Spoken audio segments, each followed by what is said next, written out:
Can we all agree we wish we had better e-bike security? I mean, we pay a lot of money for these bikes.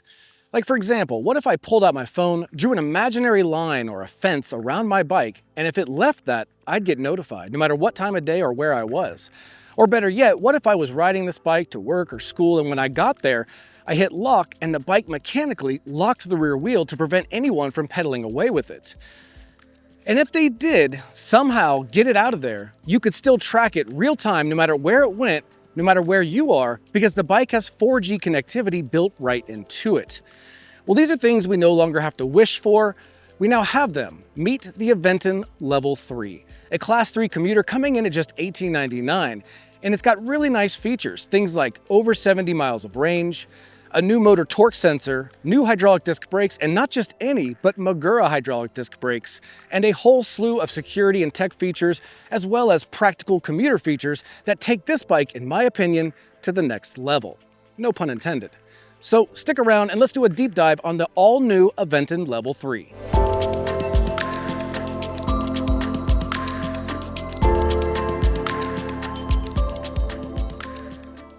Hey guys, Mike here with EBR, and let's go over some quick basic just overview of the Aventon Level.3 because there's a lot to go over here. Now this is a Class 2 commuter bike, but it's easily switchable to Class 3. You don't need to do anything special, just go into the display and make the adjustment, or on your app it's a couple taps and you're Class 3 unlocked. Now this bike is priced at $18.99, and as we go through the review, I think you'll start to see, with all the tech, all the features, and some of these name brand components, that it's really a very solid bang for buck, especially going into 2025 e-bike market. Now, with that said, this is UL 2849 certified and 2271 certified, so you've got that battery and entire bike safety certified, which is just a nice peace of mind. Now, they say this bike weighs 67 pounds. When I weighed mine, I got for testing, it was about 69 pounds, and then the battery itself is 8 pounds. In terms of frames, you have two configurations. This that you see next to me is the ST frame, which stands for step through because it's got no top bar and it just makes for easy access getting on and getting off, which a lot of people like. And those of you maybe have balance, stability issues, concerns, another time a step through frame makes a lot of sense. Now, if you don't like step-through frames, they also have a high-step frame, and that one will also come in two colors. So this one, the step-through frame, comes in two colors, the sandstone, as we have here, kind of a champagne, almost orangish color. And they also have a glacier mint, which is really a cool light green color. And on the high step version, there's a matte black and a matte aurora. Now the aurora is kind of a matte purple. It's a really cool looking color. I'm not even a purple kind of guy on a bike, but that bike has really nice looking color to it. Definitely worth checking out. Now in terms of sizing, there's two sizes you can pick from, the small medium or the large XL. The small medium is gonna fit riders from 5'1" to 5'10", and the large extra large like I have here fits riders from 5'7" up to 6'1". Now I'm 5'11", and I found the fit to be very good for me, but I also felt confident in saying that even at the 6'1" level, this will still fit well. I have a couple inches of adjustability left in the seat post, and the stem up top is adjustable, so you can really dial in a fit that works best for you based on your height and comfort level. All right, so the frame on this is a whole new redesign, and they redesigned not only the geometry of it and how it feels, but also the process in which they make the frame. So this is now a gravity cast frame, and they're able to make gravity cast frames have these cleaner lines without all the weld marks because they're able to form it into place.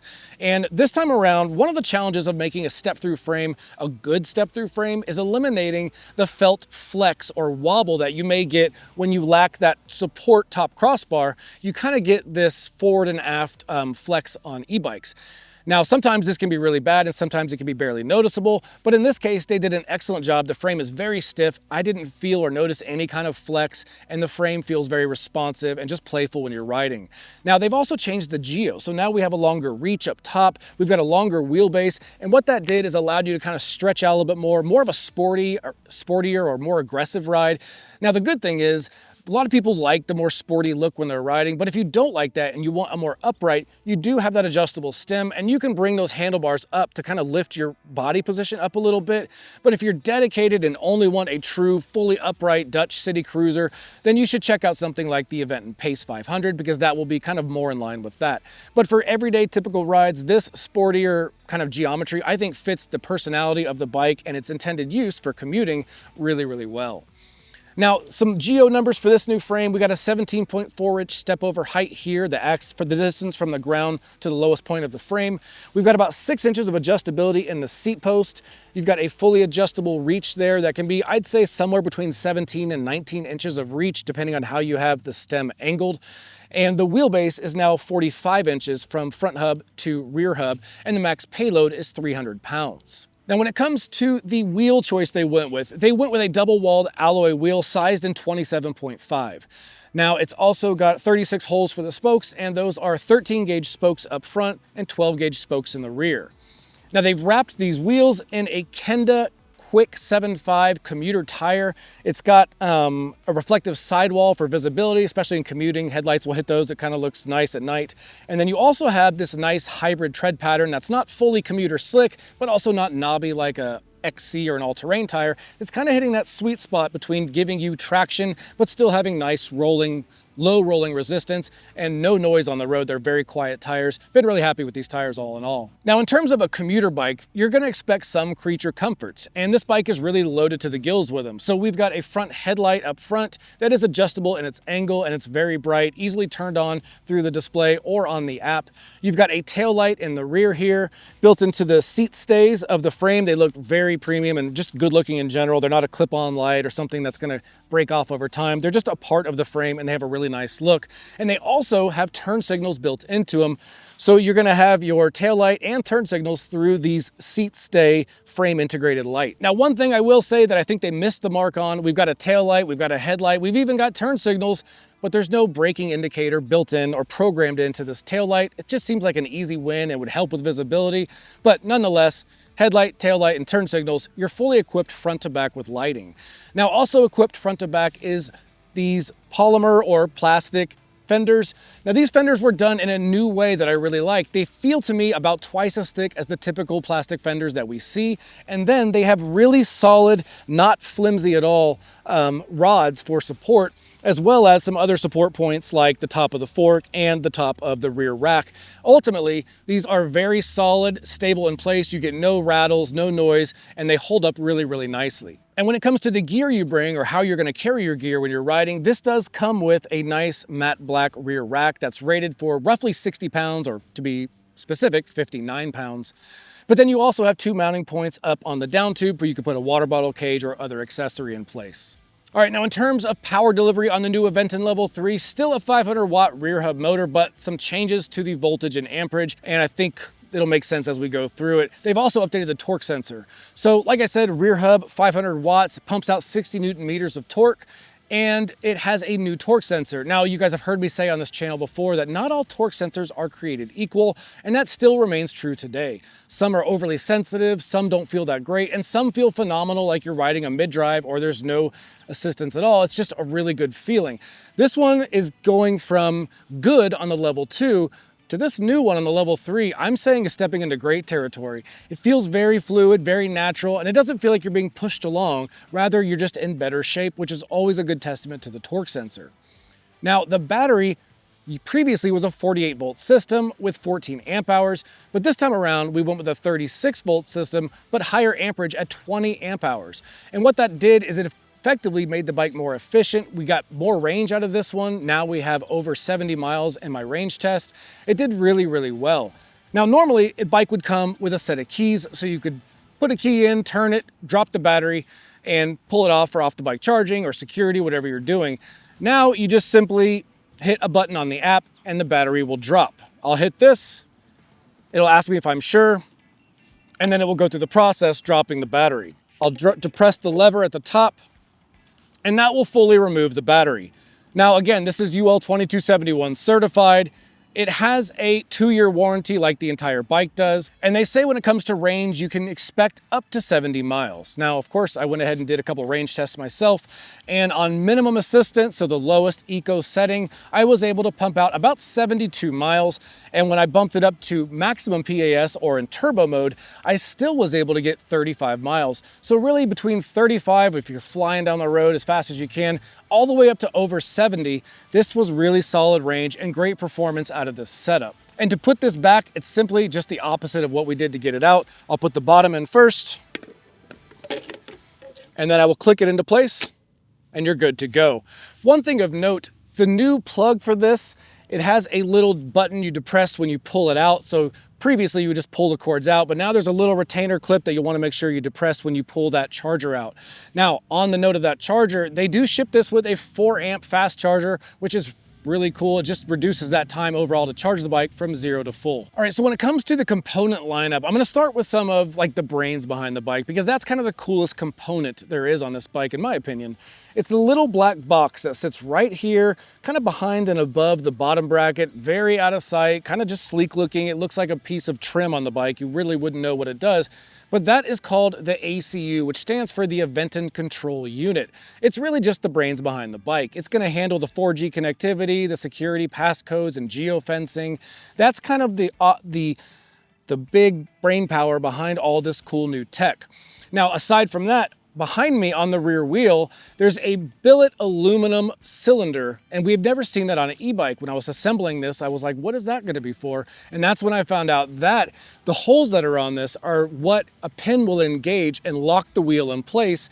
And that is how they're able to mechanically lock this wheel. And you really cannot roll this bike at all when that's activated. It's a really nice security feature for people who live downtown or leave their bikes outside of stores. Now, in terms of braking power, you heard me tease in the intro, we have new hydraulic disc brakes, and these are Magura MT2A hydraulic disc brakes. And while I didn't expect to see Maguras on here. Generally, Magura brakes are considered a more premium brake that's found on bikes north of $2,000, or they're a set of brakes that people will upgrade to when their existing brakes wear out. So it's just kind of surprising to see those show up on this bike, and the braking on this is very, very good. Now, we have 2 piston calipers and 180 millimeter rotors front and back. And then up top, you have Magura levers with adjustable pulls on them, which is a really nice feature that doesn't normally come on entry-level braking. It just gives you the ability to adjust how far out those levers stick at any given time. So whether you have small hands or big hands, you can just kind of fit them to you even better. Again, just surprising to see on this bike. Now, up here in the saddle, this is an Aventon branded saddle. I found it to be plenty comfortable on the rides, but that's largely due to the fact that they have a suspension seat post. This is going to have some travel in it, and it's going to eat up some of those bumps and abrasions you would feel normally in your lower back. This can now do that heavy lifting for you. And speaking of that, we also have a front suspension fork. This is an Aventon branded suspension fork with 80 millimeters of travel, and it has a lockout feature. You just switch and that will prevent it from locking out, will prevent it from squishing down if you don't want that. Now, it's also got a through axle support in the front hub, which is really nice to see that extra support. Also, they went with previously they always had silver or chrome stanchions on here, and now they have black stanchions. And that may seem like a very small detail, and frankly, it is a small detail, but I think it just adds to the overall premium look of the bike. When you start offsetting with a bunch of chrome bolts and parts, it tends to make bikes look a little cheaper, and I just think they did a really nice looking finished product with this bike, and things like that black stanchion just help finish that off. Now, up here in the cockpit, all of our cables are routed through the headset. So once the cables come out of the controls here, they go directly at the base of the stem. Now, that will be a point of contention for some people. Some people hate having things through the headset. Some people love it. Personally, I love it. I love the clean look. I understand going into it, you might have an extra hour or 2 of labor if you go to a bike shop and get a major service done where they have to pull all those. But outside of that, they look good, they keep them out of the way from getting snaggled on things, and I think it's a really nice touch on the bike. Now, moving up here in the center, we have an adjustable stem, which will allow you to kind of adjust the angle of the stem, and that will effectively change how you sit and your geometry and how comfortable or aggressive you're riding. That's where you can handle that through the adjustable stem. Now, this is a 680 millimeter wide bar, and it's an alloy bar with a slight rise to it. Now, on both ends, we have Aventon branded rubber lock-on grips, and on both ends, we also have the Magura brake levers that do have adjustable pulls on them. Now, on this right side, we have a 8-speed Shimano trigger shifter with window, and on the left side we have the push throttle and the PAS control buttons, and then in the center we have our Aventon display. So let's take a close look at that now, and we'll go into the app and look at all the really cool security features. All right, so this is the home screen to the app and to the display. I'm going to start with the display and then move into the app. So here on the display, these 2 indicators up top let us know there's the 4G connection, as well as we're connected to the Aventon app. Over on the top right is the battery remaining, The center is going to be the speed, which can be changed between kilometers or miles per hour. The bottom left is going to be your PAS levels, which are adjusted through these buttons on the side. And you can see like your turn signal when you hit the turn signal button, things like that. Now, over on the bottom right is the odometer, currently 157 miles. And it says we have 28 miles remaining if we stay in turbo, but that changes as we go down in PAS. So 35 in sport and essentially 50 in eco, and that's with 80% charge. Now, if we want to go into some more data screens, we can tap the power button and you'll see that change to average speed and max speed. One more and you'll get total time on the bike, just under 11 hours, and about 44.1 kilograms of CO2 reduction. Hitting it again takes us back, and that's the basics of the display's home screen and functions, but you can go into advanced settings by holding plus and minus. That will take you to advanced settings where you can clear the trip data. Here is where you can press this and drop the battery. That's that electronic battery lock. Here is where you can lock the bike through the display or on the app, which is what immobilizes the rear wheel. Here you can change the units of your display, the brightness of your display, how long it takes the bike to power off once you're done using it, set a password for your bike, and get error logs should you have a problem and you're speaking to support. This would be good information for them. That's when you should access that. And system info will have all your serial numbers, firmware numbers, version numbers, things like that. And connecting to app, that'll show a QR code that'll allow us to connect to the app, but that's already been done, so I'll just back out of that. And one more takes us back to the beginning, so we'll back out of this, and now we'll go into the app. Now on the app, you see this box pop up. I left it up on purpose. I'm gonna dismiss it, but for those of you who own this bike, this is where you'll activate your 4G data. I won't be keeping this bike. This is just a bike I'm reviewing and testing, so I don't want to take advantage of that right now. I'll leave it for whoever gets it and wants it. But essentially, the first year of your 4G data connectivity is free and included with the bike. And then should you want to continue using it beyond that year after purchase, all you need to do is pay a $20 annual fee or about a $2 monthly fee, depending on how you choose to pay it. So I'm going to go ahead and dismiss this for later. This is the home screen of the app. It's going to have our Bluetooth indicator that we're paired, a picture of the bike. This is the high step version. Actually, that's that matte Aurora color that I liked a lot. And again, it's going to have our same basic data, so our ride time, odometer, power, lock the bike, unlock the bike, and then light. If you hit it here, you'll see that dims the brightness on the screen and turns on a headlight indicator, which you can see here on maybe on my hand. And then you can simply turn it off. These are all things you can control via the cockpit or via the app. Now, if I hit lock right now, you might hear it or might not, but that's going to insert a pin into that cylinder on the wheel and prevent it from rolling. So there's the beep and the click. It's locked in place. It's not going to roll anywhere. And to unlock it, you just simply hit unlock and you're unlocked and ready to roll. I really like that feature. I think it's going to be valuable to a lot of folks in cities. You can go into more settings, and that's going to give you a lot of customization things. You can do the name of the bike, your screen brightness, how long it takes to power off. This is unusual activity detection. What this is a sensitivity meter that when you're away from your bike and it's locked, if somebody was to come on it and start touching it, moving it, getting on it, based on how much sensitivity you have set, that will sound an audible alarm both at the bike and at your phone. Now, it's currently left in the middle at 3. I'm sure 5 would be super sensitive and 1 would be a lot less sensitive. Or you can remove the alarm altogether. If you find it annoying, you can just turn it off.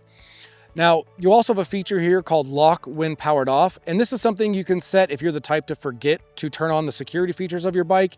If you were to turn this on, then every time you powered it off, it would automatically lock that rear wheel for you to where you don't have to remember to do it each time.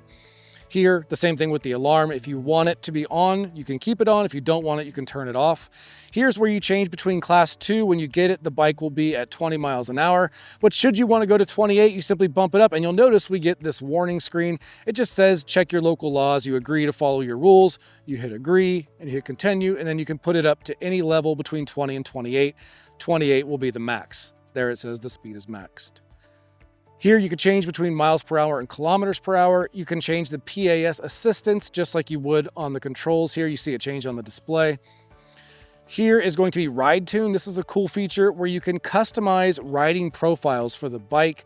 So you can change how much torque you're getting, how much assistance you're getting, and how the pedal's responsiveness and percentages. You can tweak all of those for each level. So you can tweak a premium profile for eco, for sport, and for turbo, and then you could save this for a rider profile. You can save a few of these, by the way, so you can kind of set it up for yourself and your spouse, or maybe different areas you ride to, which is a neat feature. Now here you can go to update firmware. It's just going to say, I've already done this week, so I have all the latest information.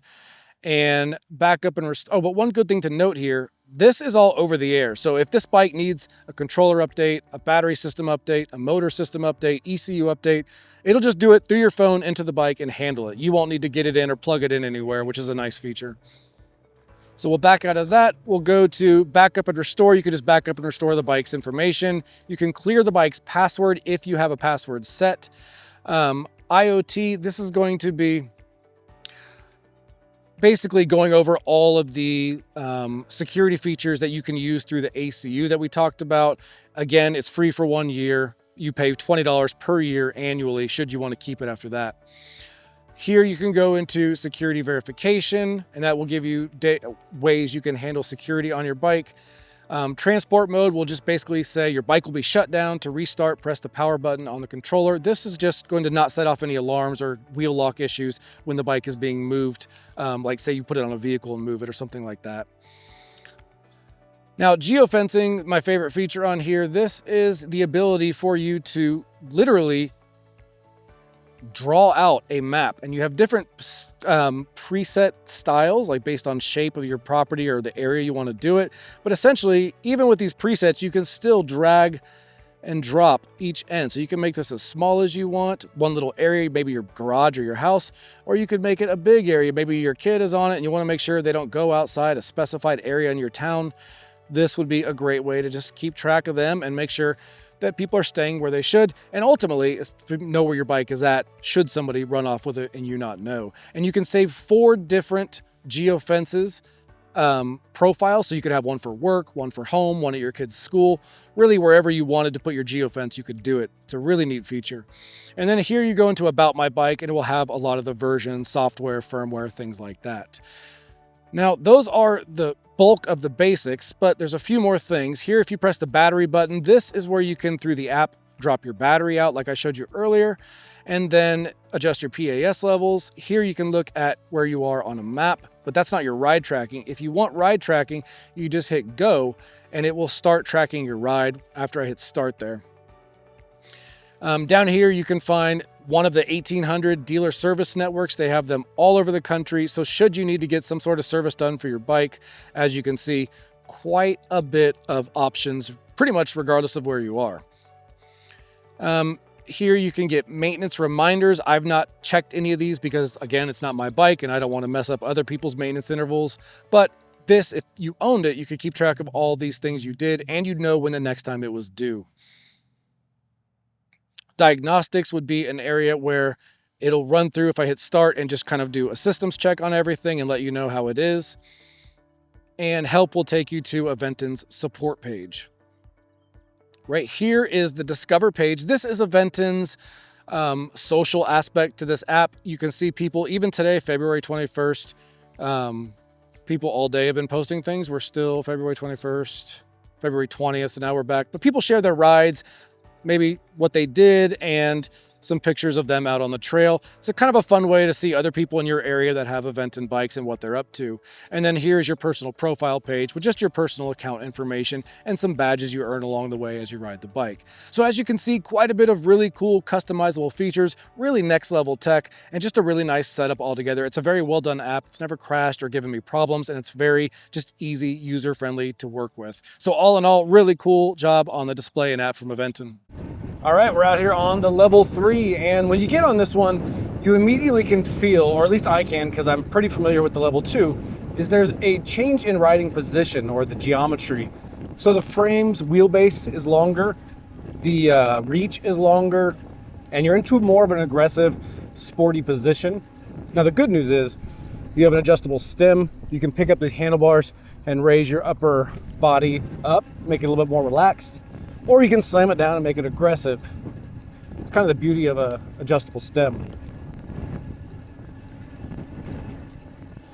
Comfort-wise, the bike is very comfortable. It's got a nice seat. It's got a front suspension fork. And then you have a suspension seat post. So really, for a bike that's not designed to do any kind of off-roading. For day-to-day pavement, imperfections, curbs, potholes, it does a tremendous job. Also, one of the other big changes that you feel when you ride the bike, let me get past these people. Hi. One of the things you definitely notice is the new torque sensor. So Aventon's had torque sensors, the last level 2 had a torque sensor, and it was fine, it was good, but I feel like this one's stepping into great territory. Feels really nice, really intuitive. Yeah, the torque sensor. So previously you'd kind of hear the motor surge with your pedals, almost like it was too sensitive or overly sensitive. But this time, I don't feel any power pumping or pushing me.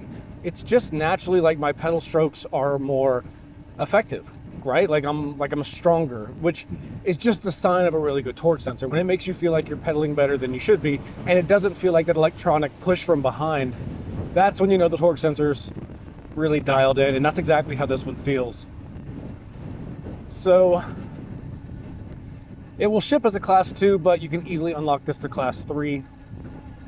When I get a clear section, we'll do some speed numbers here. One of my favorite aspects of this bike is it showed up with Magura brakes, and if you're not familiar with Magura, they're just really well done, reputable company that makes really quality brakes. And so it was nice to see that a bike sub $2,000 came with what I consider to be premium brakes.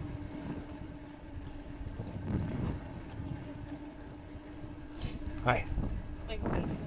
All right, so I'm gonna hold the throttle, and actually let's stop and go 0 to 20, and then I'm gonna hold it at 20, and there's a 9% grade hill up ahead. And we'll see how the motor does and see how much speed we lose hitting that 9% grade.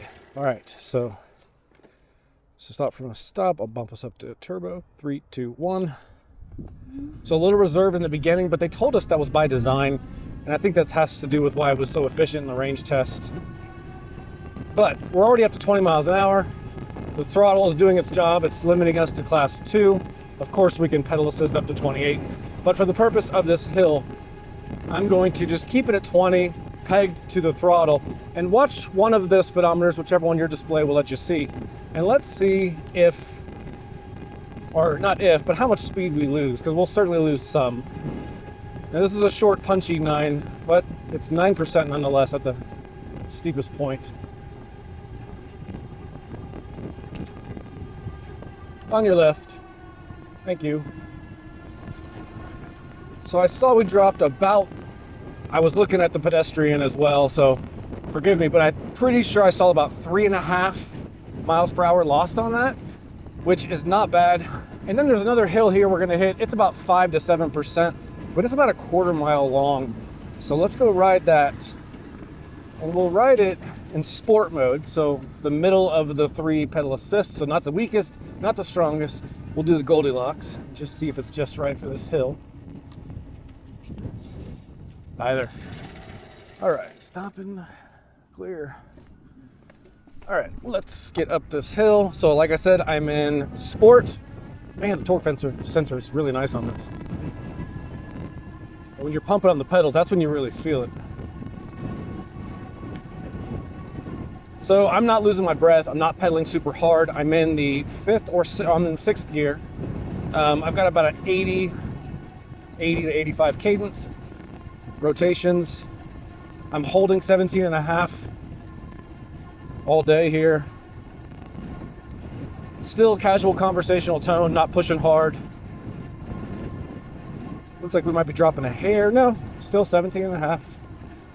This is the steepest part. Looks like we're dropping to the low 17s a bit, but I want to make sure I'm doing an even, consistent pedal that's not, getting myself out of breath, pumping too hard. So we're in about 16.5 now.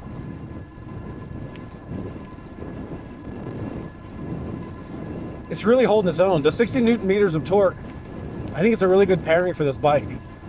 It's not overkill, it's not underpowered. I'd say it's doing pretty well. So let's go back down that hill. Morning. So as far as motor noise, there's a little bit there.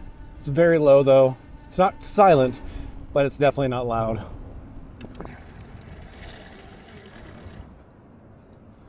right, we're clear. All right, so now I'm gonna bump up to sport.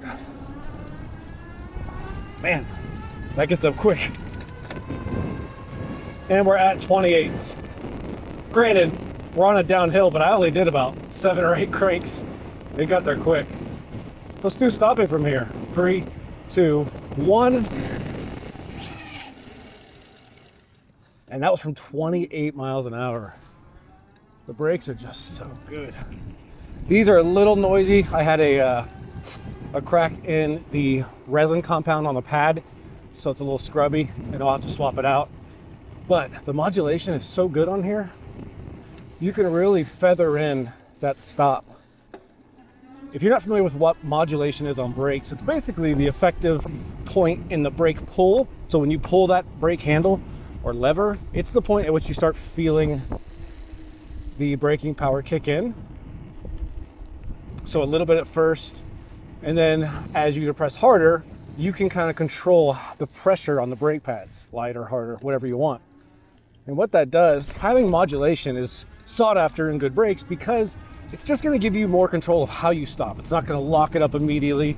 It's not going to be weak. It just gives you total control. It has a nice wide range that you're allowed to dictate how the stopping pressure is applied. This bike cruises on turbo, man. Jeez. On your left. Morning, sir. All right. Every now and then I'll hit a bump and I'll forget there's a suspension seat post, and then I'll feel my body kind of like, you know, dip with it a little bit. And it's a nice reminder that it's there doing things even when you don't look.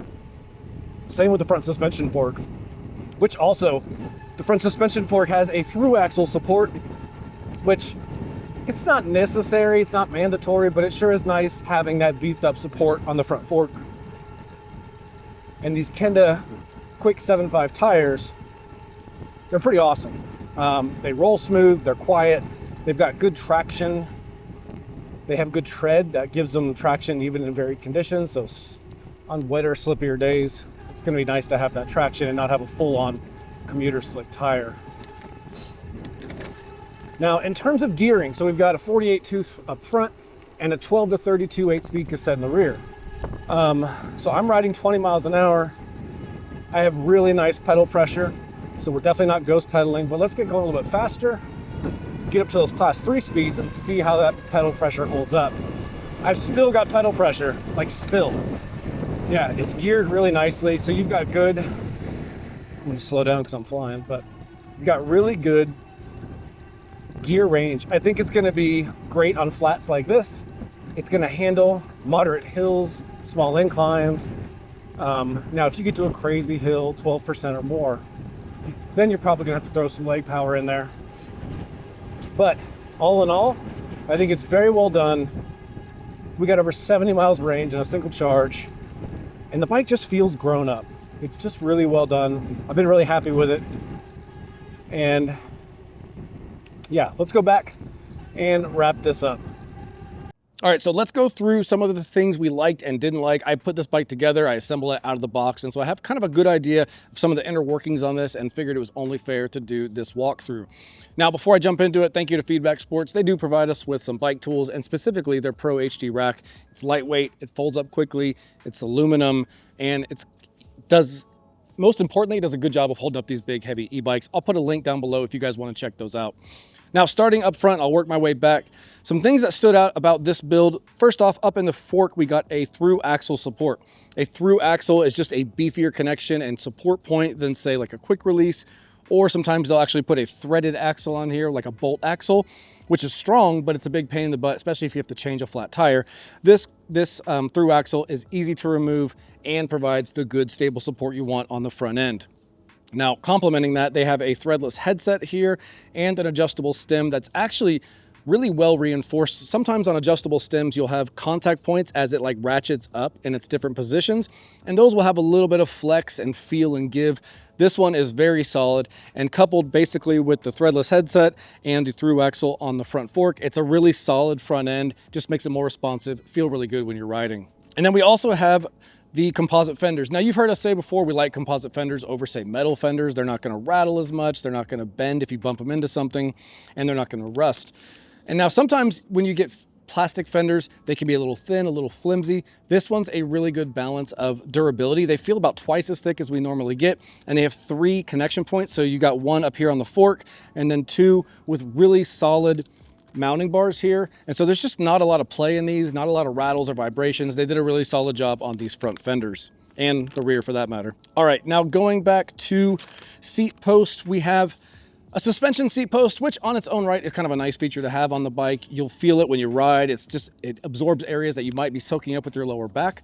In this case, the suspension seat post will take care of that for you, but based on your weight or your size, this might not be dialed in to fit you well. Well, if you were to undo this quick release lever and pull the seat post out at the base of it, there is a hex key slot where you can loosen or tighten basically the pressure of the suspension seat post, and that's going to allow you to kind of basically dial it in for your body fit, your body weight. So if you're a heavier rider, it may not be the same for someone who's 150 pounds if you're 250 pounds, and that's where you can dial in that suspension seat post. Just a nice little feature in general. Now down here we do have a 2-piece crank and 170 millimeter crank arms. Now this is mated to a 48 tooth chainring and a 12 to 32 cassette for an 8-speed drivetrain, and it's Shimano Altus. Now, one cool thing about that is sometimes we'll see like protective films or protective like laminate put here, but this is a really beefy, like 1/8 of an inch thick piece of plastic that is going to do a really good job of just holding up over time and protecting those chain stays from vibrations or chain slaps that may occur over the years. And then finally, the rear racks. So sometimes with rear racks, they will only install them with a connection point at the seat stay, and that leaves the potential for a rear rack to slide backwards, to come forward under load, or as these things wear out or they get loose. But this has several connection points along the fender, which is already really well reinforced, as well as these seat stay connections as well. So the rear rack is not only rated for 60 pounds, but it's also super durable in its place. Now, for some things that I would just do differently, or maybe just point out to the brand as something to improve over the next iteration, only 2 things, and to be honest, we kind of dug deep on this one. We were really impressed with this bike, and they did a good job overall, but these are the 2 things we came up with. One is the bottom bracket is a squared taper bottom bracket.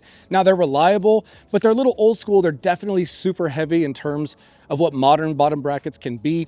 When you start talking about a hollow spindle, and a lot of bottom brackets these days are much lighter. And it's just a good way to just shave some weight off and have a freer flowing bottom bracket to go with something a little bit more modern. Now, outside of that, in the cockpit, this left side just feels a little bit jumbled. I'm gonna turn this around. So we've got the push throttle, the brake lever, and then the PAS controls. And while all those on the left side is fine, you do find yourself when you're riding, you have enough room for this, for the throttle, enough to grab the brakes, but unless you have a big hand like I do, you're gonna find yourself like looking and really moving your hand over to access those controls. It's not really a big factor, but if they could find a way to maybe redesign this push throttle to where the controls were, you know, mounted maybe on top of it, so you have everything right there in your brake lever, that would be cool. And really, this is more of a small gripe, and it really didn't affect the ride in general, but those are just some things that could just make an already great bike that much better. All right, guys, so that wraps it up, my review of the Aventon Level 3. Hopefully you guys can agree, Aventon really went above and beyond on this bike. I feel like at $18.99, it does punch above its weight class, and if you're someone who's even slightly apprehensive or just concerned about the security of your e-bike and you have to park it in public places, this would be my immediate recommendation moving forward for people who are in those positions. And with all the tech, it's just a really cool addition to the e-bike market in 2025. It's gonna be a great commuter for anybody who wants to get around and just have that solid peace of mind with tech and security in their back pocket. Now, if I missed anything about this bike and you want answered, I will personally figure it out and reply to you down in the comments. Just leave a comment down below and I'll take care of that. And if you haven't done it already, consider liking and subscribing. You never know when the next e-bike we review is the one that's trying to earn a spot in your garage. So until the next review, my friends, I will see you out on the trail.